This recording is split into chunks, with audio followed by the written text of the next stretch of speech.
KCGI 자산운용의 정연대라고 합니다. 전에는 제가 그 삼성생명에서 은퇴연구소에서 일을 했었고 운용사에서도 일을 해서 제가 뭐 은퇴 준비와 관련해서는 다른 분들보다 좀 더 관심이 많다 그렇게 말씀드릴 수가 있고요. 제가 50대 후반이기 때문에 오늘 강연을 통해서 제 준비도 좀 더 하게 됐고, 그리고 여러분들에게 좀 더 유용한 정보를 알려드릴 수 있도록 제가 열심히 준비를 했습니다. 오늘 주로 말씀드릴 내용은 크게 한 4가지 정도가 되겠습니다. 일단은 첫 번째는 노후 준비를 하는데 필요한 게 무엇인가, 그거를 좀 말씀을 드리려고 하고요.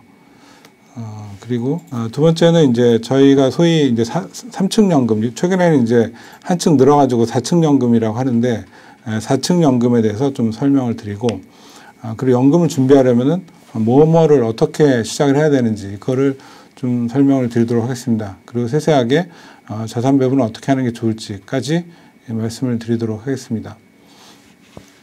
그 노후 준비에 필요한 거 저희가 보통 5가지라고 저희가 이야기를 하는데요. 첫 번째는 이제 보통 집입니다. 집을 저희가 뭐 물리적인 공간으로서의 집도 의미가 있지만 최근에 좀 관심을 가지는 부분은 에이징 플레이스라 그래가지고 내가 살고 있는 집에서 노후 생활을 하는 것이 중요하다. 그런 개념들이 좀 확산이 되고 있습니다. 그러니까 물리적으로 살고 있는 공간이라고 하는 게 가지는 어떤 안락함, 물리적인 공간 이런 의미도 있지만 주변에 이제 커뮤니티와의 조화라든가 그 다음에 이제 나이가 들면은 병원에 자주 가야 되는데 그런 병원과의 어떤 거리 이런 부분들도 고려해서 이제 주거지를 정하는 게 좋다라는 거고요. 뭐 한 5년 전 이때는 뭐가 유행했냐면 전원주택, 실버타운 이런 것들이 많이 유행을 했는데 외국에서는 이제 그렇게 뭐 같은 동년의 사람들이 모여 사는 것보다는 일반적으로 아이들이나 자녀들과 근처에서 같이 사는 것들을 좀 더 선호하게 되고, 전원주택 같은 경우에는 일부 지금도 굉장히 선호하는 분들도 있지만 전원주택 한번 나가면은 굉장히 또 불리해요. 뭐 시켜 먹기도 힘들고, 그 다음에 불 꺼지면은 너무 깜깜해가지고 다닐 수도 없고, 뭐 여러 가지 불편함들이 많이 있습니다. 그래서 최근에는 이제 전원주택도 좀 별로다, 이런 얘기들이 많고, 자기가 살고 있는 집을 좀 더 잘 가꿔서 잘 만들어서 이제 고쳐서 산다, 이런 것들이 더 중요해지는 그런 시점이 되겠습니다. 그다음에 두 번째로 저희가 이제 많이 이야기하는 게 이제 건강이죠. 건강은 너무나 중요해서 특별히 할 얘기는 없는데, 누죽걸산이라고 하잖아요. 그래서 누워 있으면은, 나이 들어서 누워 있으면 죽고, 걸어 다니면 산다, 이런 이야기인데, 건강의 관리의 중요성들을 뭐 이야기하는 그런 거라고 보시면 될 것 같습니다. 세 번째는 이제 일과 취미인데요.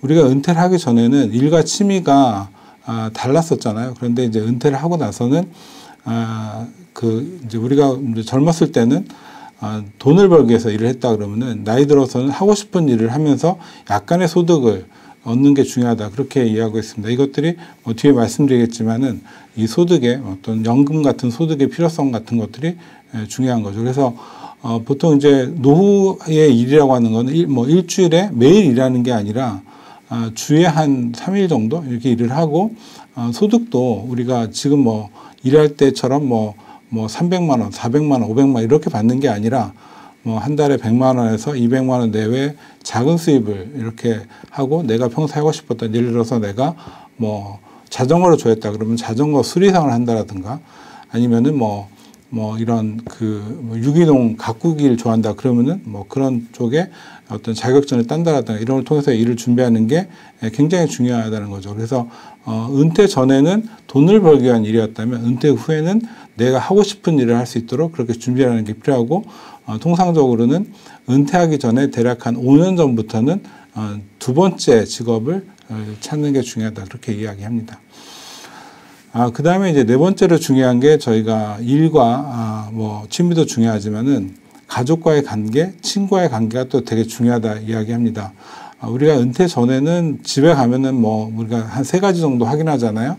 밥 먹었냐, 애들 잘 있냐, 그다음 자자, 이렇게 3가지 정도 이야기하는데, 사실은 은퇴 이후에는 하루 종일 이제 배우자하고 24시간 붙어 있어야 되는데, 그런 식으로 얘기했다가는 이제 딱 쫓겨나고 싶고 또 삼식이라는 얘기 듣고 뭐 이렇게 됩니다. 그래서 은퇴 이후에는 그 가족과의 관계, 특히 배우자와의 관계가 되게 중요하고요.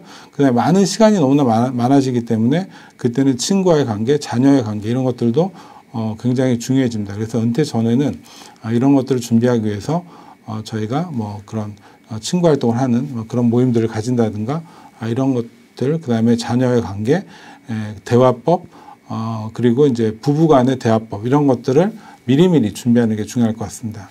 그리고 이제 마지막으로 중요한 게 이제 돈인데요. 이런 것들을 다 하려면은 제일 중요한 게 뭐겠습니까? 돈 아니겠습니까?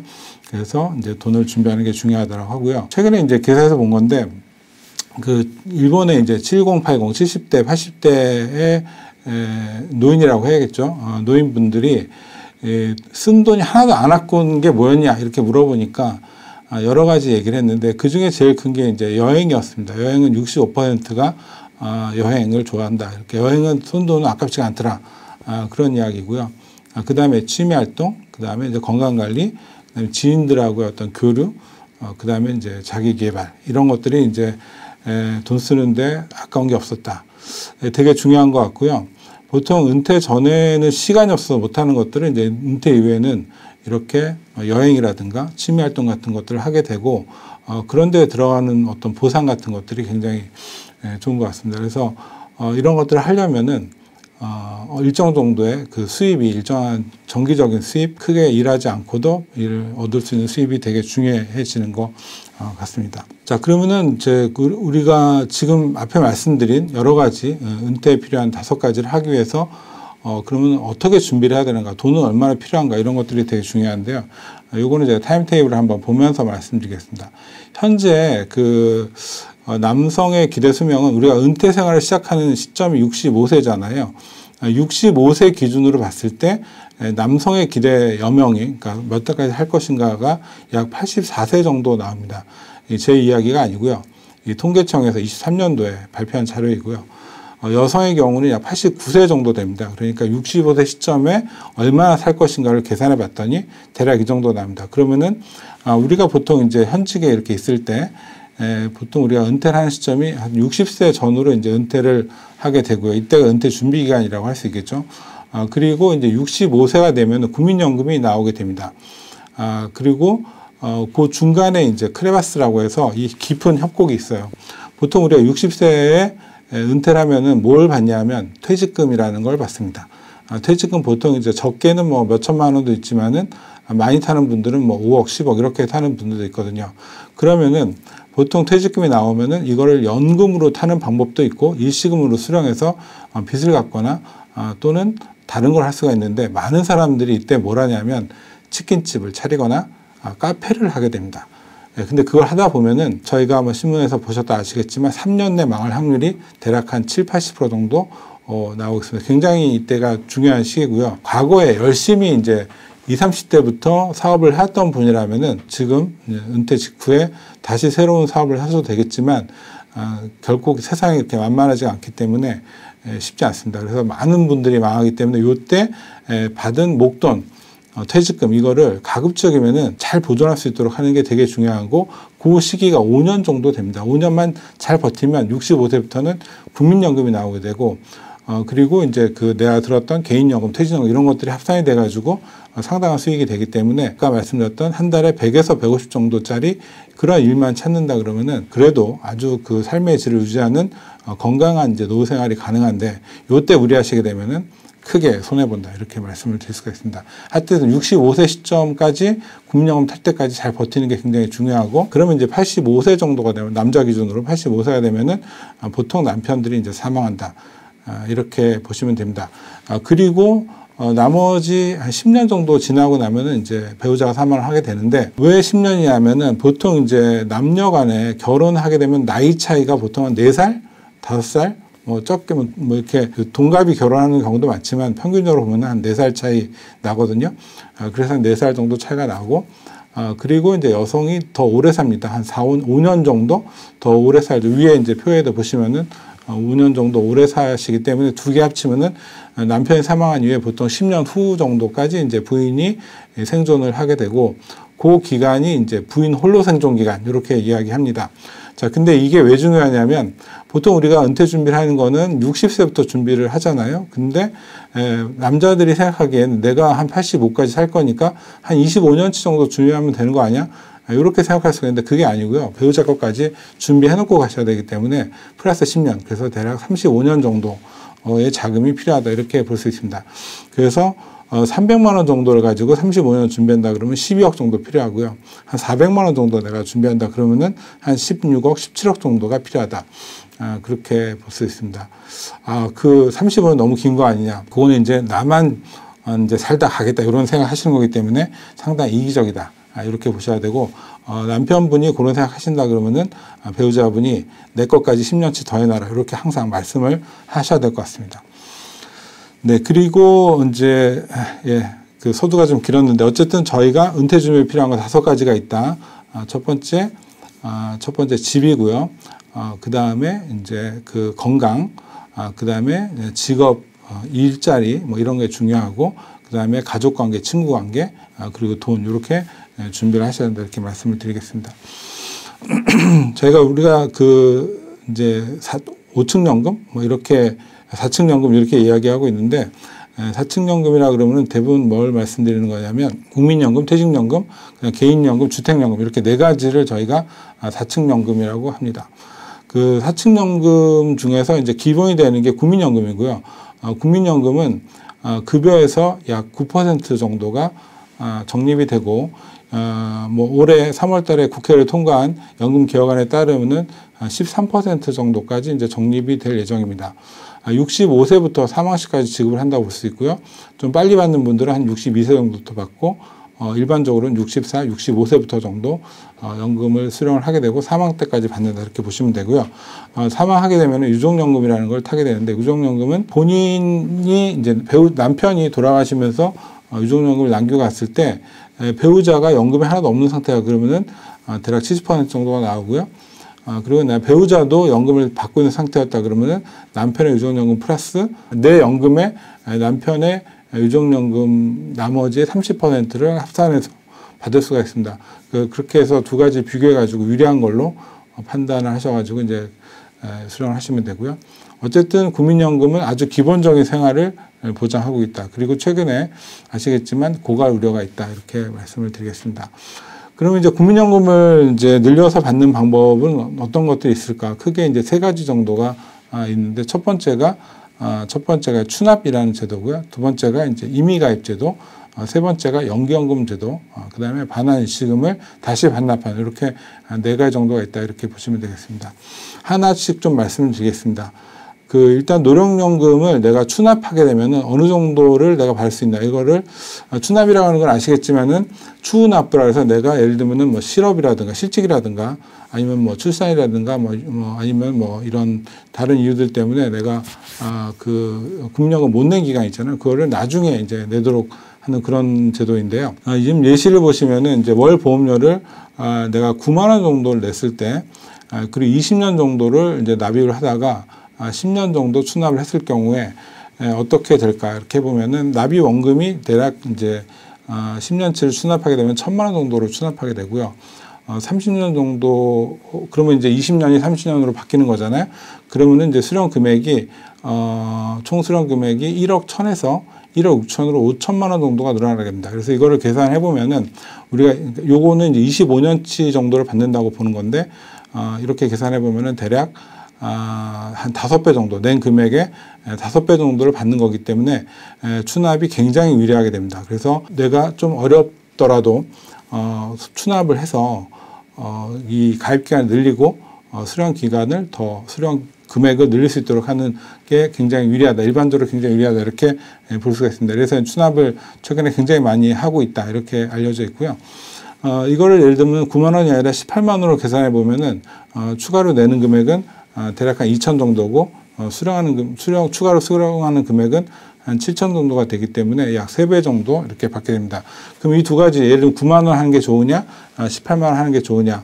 가성비로 따진다 그러면 9만 원 정도를 추납하는 게 좋은데, 받는 금액을 생각해 본다 그러면 절대 금액으로 친다면은 18만 원 정도 좀 더 가급적이면 늘려서 하는 것도 좋은 방법이다. 이렇게 볼 수가 있습니다.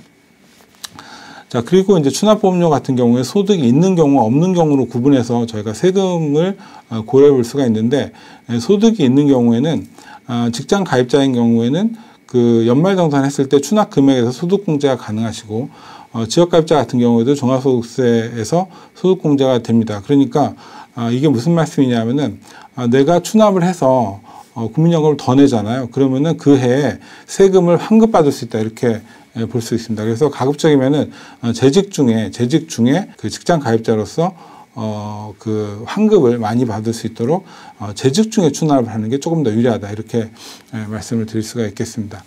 그리고 만약 소득이 없어서 내가 환급받을 게 없다. 그런 경우에는 나중에 의료연금을 수령할 때 과세 대상 소득에서 이 납부 금액을 제외하고 있기 때문에 뭐 아주 불리하지는 않다. 이렇게 볼 수 있습니다. 어쨌든 추납이라고 하는 거는 내가 고소득자이고 재직 중에 있는 경우에는 세금을 좀 아끼기 위해서 그때 이제 추납을 재직 중에 하는 게 조금 더 유리하다 이렇게 볼 수가 있습니다.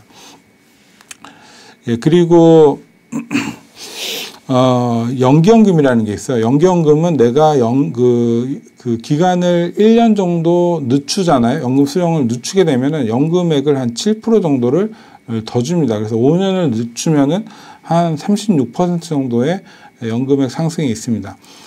그러니까 이제 특히 이제 이런 어떤 경우가 연기연금이 이제 유리하게 되냐면은 내가 은퇴한 이후에도 소득이 있는 어떤 다른 일을 할 경우, 재취업을 했다라든가 사업을 해서 소득이 발생한다. 이런 경우에는 굳이 연금을 바로 개시하지 말고 좀 늦춰서 개시하는 게 좀 더 유리할 수가 있다. 왜냐하면 증액이 되기도 하고,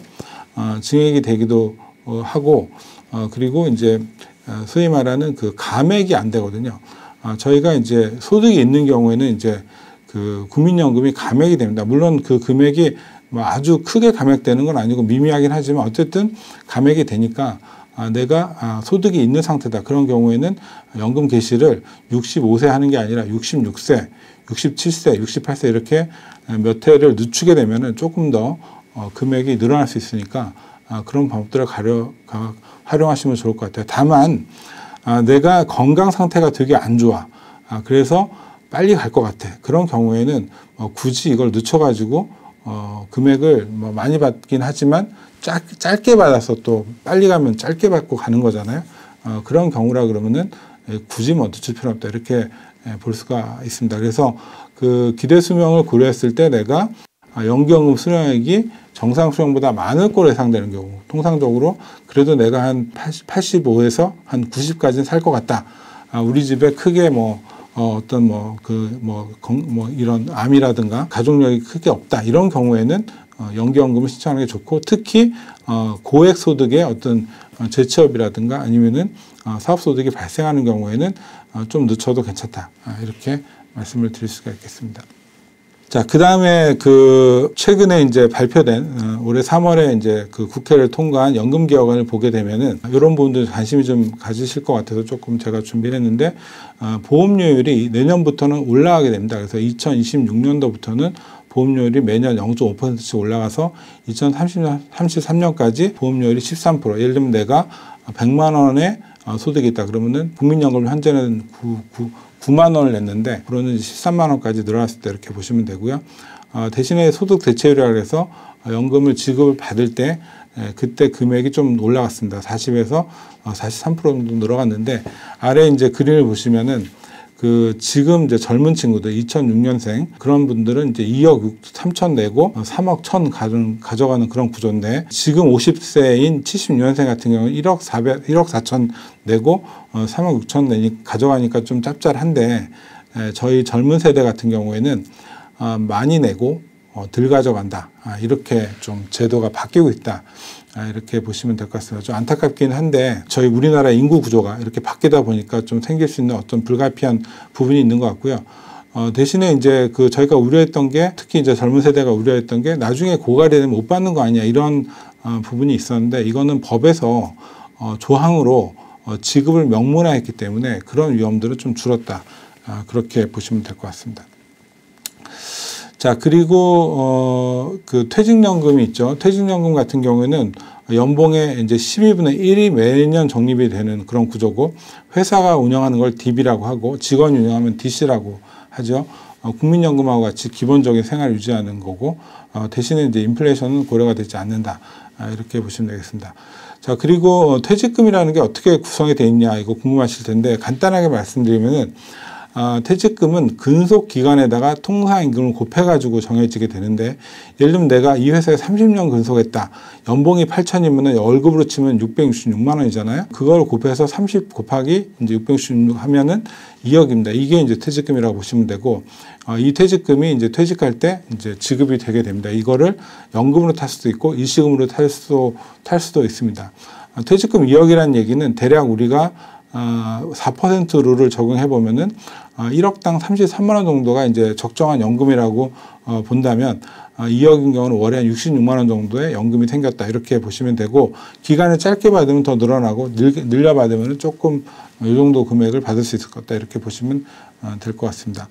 퇴직금은 뭐 DB, DC 이런 게 있고, 퇴직을 하게 되면 IRP 계좌로 이제 수령을 하게 되는데, IRP 계좌라고 하는 거는 퇴직연금 계좌 일종인데, 이거는 쉽게 말씀드리면은 퇴직금을 수령하는 계좌다, 이렇게 보시면 되는데, 여기에 임의로 내가 추가로 넣을 수도 있고 해서 넣은 금액에 대해서는 세금 혜택을 받을 수 있다. 요게 이제 퇴직연금의 IRP라고 하는 걸 이해하시면 될 것 같고요. 퇴직연금은 늘려받는 방법을 제가 한 3가지 정도 이렇게 좀 준비를 해봤는데, 첫 번째 방법은 퇴직금을 받을 때 저희가 경영성과 보너스라고 하죠. 이름은 보너스, 인센티브, 뭐 특별 보너스, 뭐 이렇게 이름은 여러 가지인데, 어쨌든 경영성과급을 받을 때 이거를 급여로 받는 방법이 있고, 이 중에 일부를 이제 퇴직금으로 받는 방법이 있습니다. 이렇게 하게 되면 어떤 점이 유리해지냐면은 내 소득이 줄어드는 효과가 있기 때문에 사회보험료, 또 소득세, 이런 게 좀 절감이 되고, 그 다음에 퇴직금으로 가기 때문에 이제 퇴직소득세 적용을 받는데, 이 퇴직소득세가 일반적인 저희 세율에 비해서는, 소득세에 비해서는 퇴직소득세가 좀 더 유리한 그런 부분이 있습니다. 예를 들어서 여기 예시를 보시면은, 퇴직금이 3억이라고 치면은 근속연수가 30년이면은 퇴직소득세율은 대략 3% 정도 됩니다. 그리고 만약에 20년 동안 근속했다 그러면 퇴직소득세가 6%. 그래서 통상적으로 퇴직소득세율이 한 5%에서 뭐 10% 사이 이 정도가 일반적이라고 보시면 되는데, 이 금액을 만약에 소득세로 받는다, 소득세로 내야 한다 그러면 이거보다 훨씬 더 높은 금액에 높은 비율의 세금을 부담하게 됩니다. 그래서 가급적이면은 이제 퇴직소득세로 받을 수 있도록 퇴직금으로 받지 말고 DC형이나 이런 퇴직연금으로 받게 하는 방법이 좋다. 다만 이걸 하려면은 내가 받고 싶다고 해서 퇴직금으로 받을 수 있는 건 아니고요. 저희 노사 협의를 해서 규약을 바꿔야 돼요. 퇴직연금 규약을 바꿔서 퇴직금으로 일부를 넣을 수 있도록 이렇게 규정을 좀 고쳐야 되는 부분이 있습니다. 자, 두 번째로 이제 퇴직금을 늘려받는 방법은 연금의 주식 비중을 높이는 거예요. 지금 이제 뭐 이게 최근 자료인데, 미국의 퇴직연금의 이제 10년 연평균 연봉리 수익률이 한 8%까지 되는데, 우리나라는 한 2% 정도밖에 안 됩니다. 이게 왜 그런가 봤더니, 오른쪽에 표를 보시면은 미국의 401k의 지금 주식 비중인데요. 보시면은 위에 주황색으로 되어 있는 게 그게 40대의 주식 비중입니다. 이게 2008년도에는 이제 69%였다가 지금 24년도 작년 기준으로 보니까 84%가 주식에 들어가 있습니다. 그리고 60대 같은 경우에도 60%가 주식에 들어가 있습니다. 그러니까 굉장히 공격적으로 지금 주식 비중을 늘려왔는데, 우리나라는 이게 4% 정도밖에 안 됩니다. 그러니까 뭐 미국처럼 이렇게 적극적으로 해야 되냐, 이거에 대한 이슈는 있지만 4%는 너무나 낮은 수치이기 때문에 이거보다는 좀 더 높여서 저희가 주식 비중을 늘려가는 것들이 필요하다.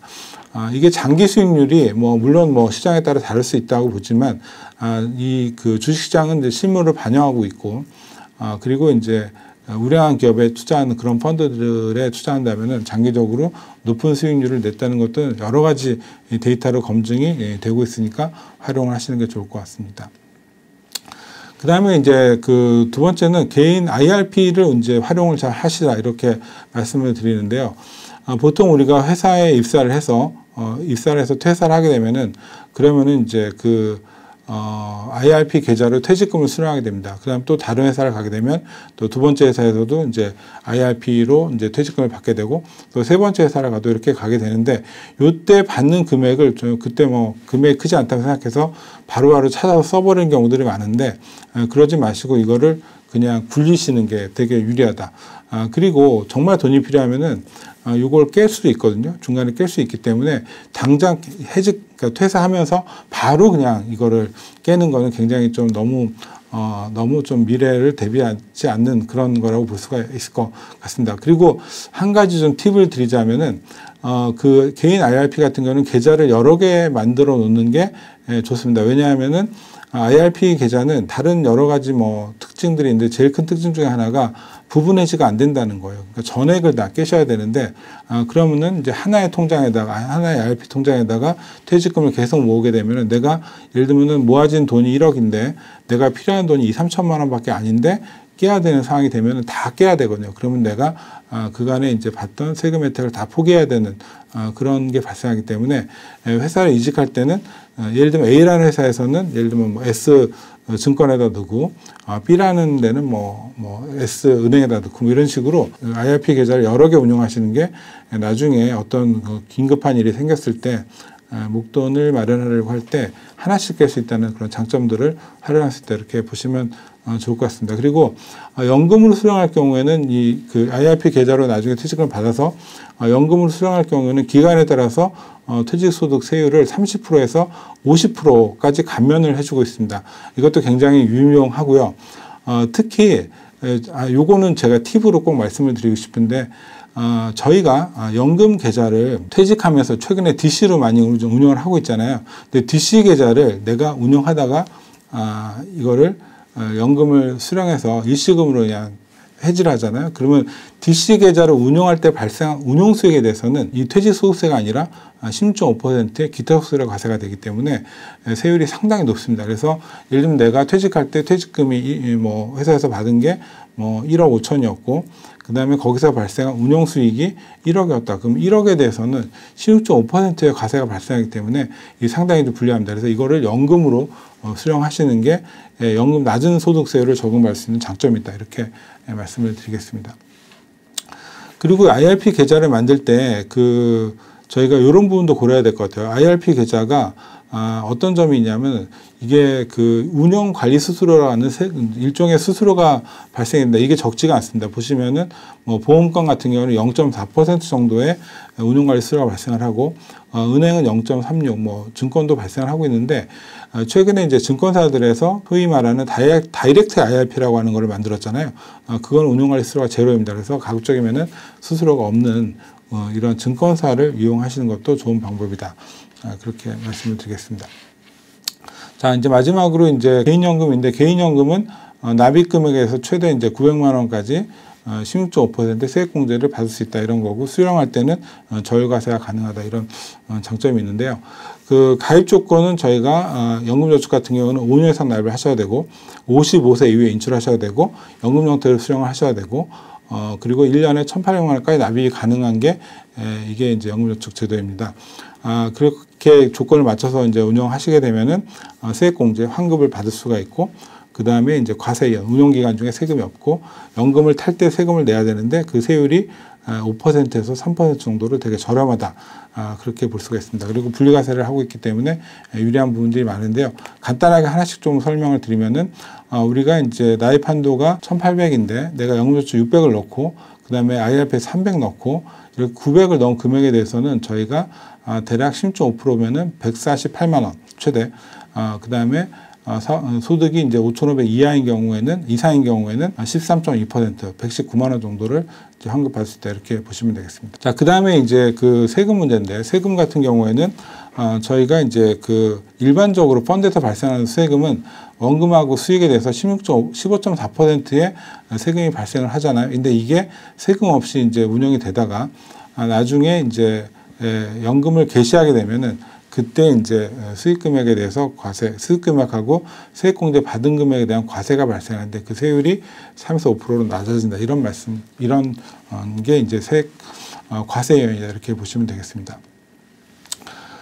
그 다음에 이제 그 저율과세라고 하는 부분들이 이제 그 연금을 탈 때 적용이 되고 있는데, 그 부분이 이제 종합소득에서 이 개인연금 수령하게 돼서는 연에 1,500만 원 이하로 수령할 경우에는 분리과세, 그러니까 3.3에서 5.5%의 분리과세가 가능하고, 그리고 이걸 내가 만약에 1,500 이상으로 수령한다 이런 경우에는 16.5%로 이제 제한이 실링이, 그러니까 한도가 정해집니다. 그래서 최대 이제 세율이 16.5%로 이제 한정되는 그런 장점이 있기 때문에 이런 종합소득에 포함도 안 되고 이제 낮은 세율로 이제 가능하다.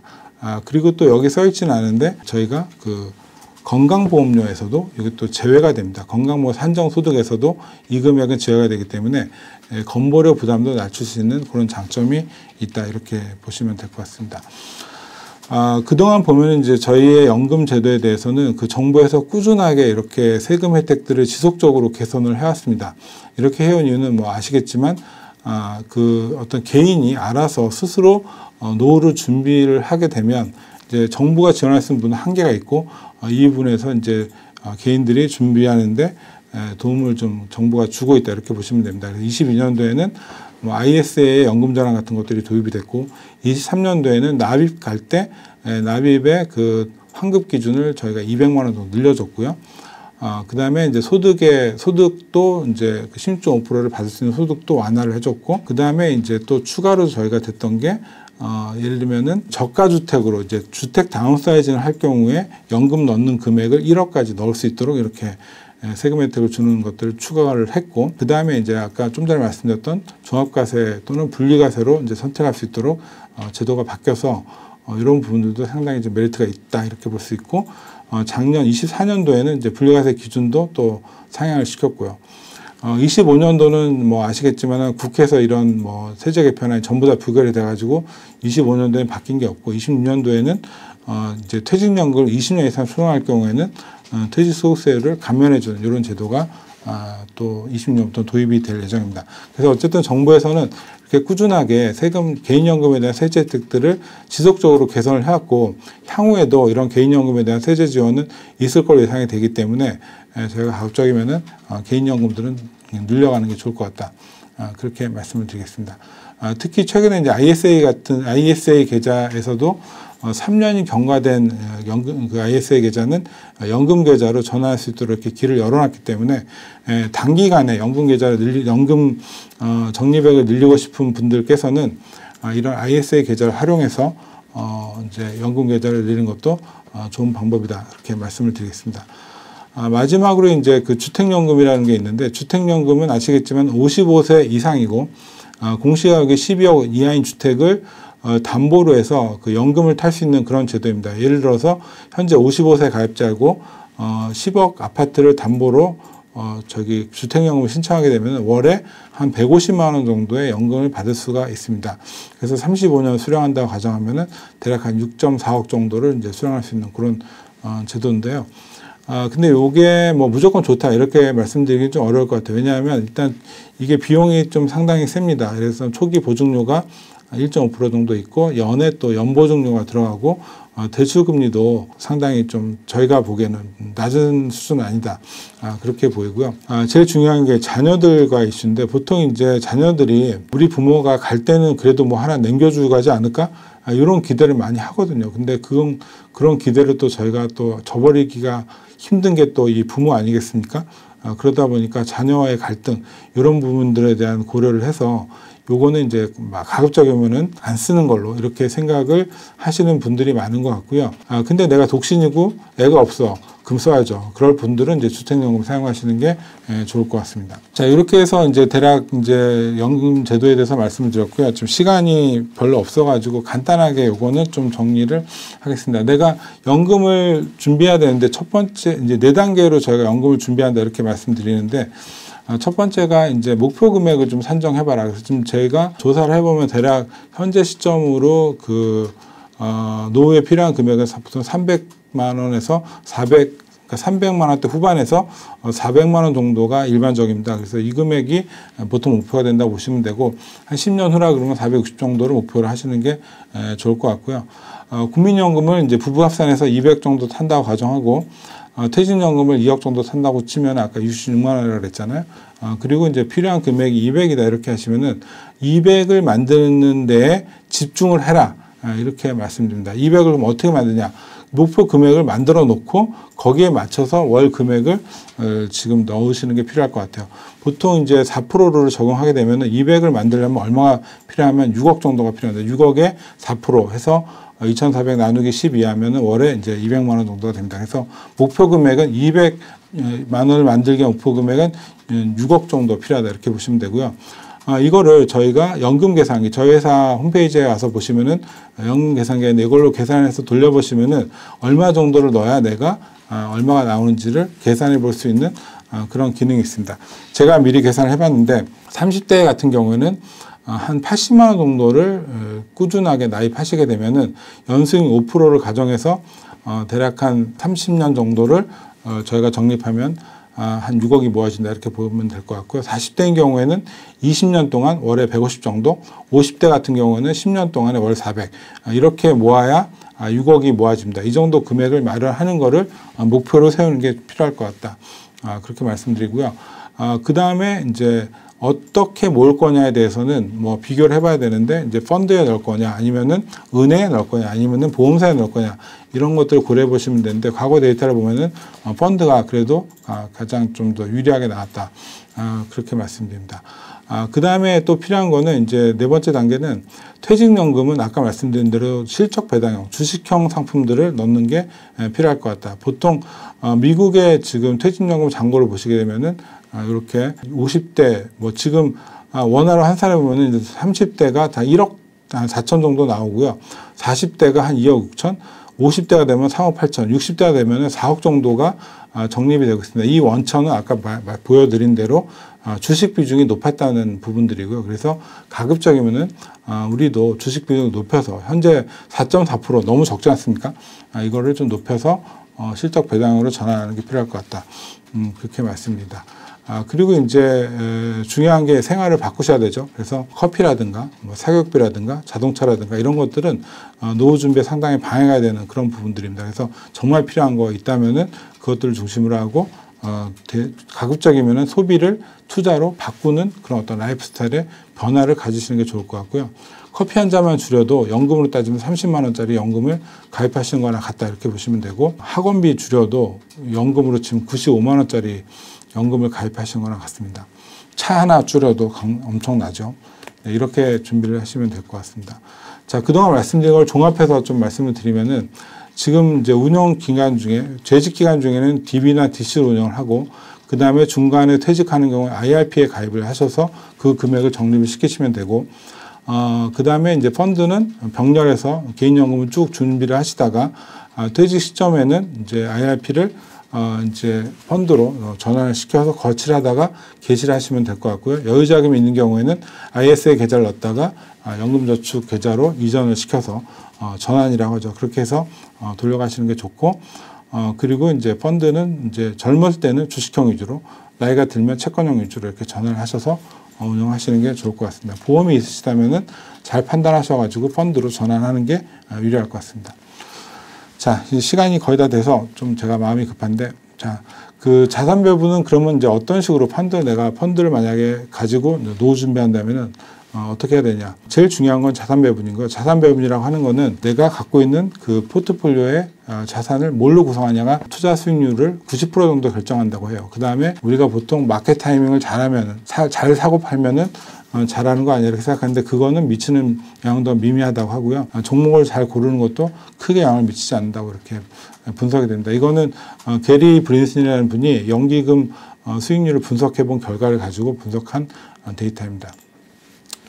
자, 그러면은 이제 이거를 뭐 내가 직접 해보겠다 해가지고 주식을 했을 때 어떤 결과가 나오는지를 보면은 지금 국내 주식에 직접 투자하신 분들 같은 경우에는 지수보다도 좀 더 낮은 수익률이 나오겠다 이렇게 확인을 할 수가 있고요. 미국에 투자한 경우도 마찬가지입니다. 미국의 S&P 지수가 20% 오를 때 개인의 수익률이 10%였고요.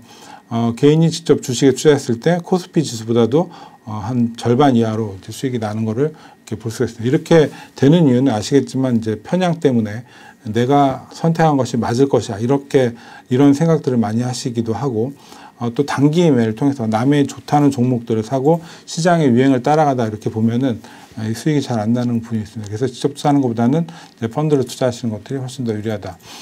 그렇게 말씀드립니다. 그래서 보통 우리가 포트폴리오를 짤 때는 주식을 몇 프로 가져갈 거냐, 주식은 어떤 걸로 가져갈 거냐, 그 다음에 어느 국가에 투자할 거냐, 이런 부분들이 포트폴리오를 짤 때 되게 중요한 요인들이 될 것 같고요. 보통은 이제 그 좀 보수적이신 분들 같은 경우는 채권형을 많이 하시고, 좀 공격적인 분들은 이제 특정 국가나 특정 섹터에 투자를 많이 하십니다. 근데 이런 것들을 너무 한쪽에 치우치지 말고 중간에 자산 배분형 펀드 같은 것들로 가입하시는 것들이 사실은 저는 좀 더 유리하다 이렇게 생각하고, 이 두 개를 연결시켜 놓은 채권형하고 자산 배분을 연결시켜 놓은 게 이제 TDF 펀드라고 보시면 될 것 같습니다. 자, 그래서 이제 저희가 이제 노후 준비를 할 때 그 연금을 이제 타는 시점이 됐을 때까지를 고려해서 이제 연금을 포트폴리오 짠다고 치면은, 연금을 개시하는 무렵에는 내가 어떻게 포트폴리오를 짜야 되는지 또 되게 질문들을 많이 하시거든요. 그때 보면은 보통 내가 이제 포트폴리오를 갖고 있으면은 한 30년치를 운영한다고 가정하면, 연금을 개시하는 시점이라고 가정해보면 1년치 정도의 1년이나 2년치 정도는 현금화가 용이한 그런 아주 MMF라든가 저희로 치면은 초단기 우량채 펀드라든가 이런 것들로 이제 운영하시는 게 좋고요.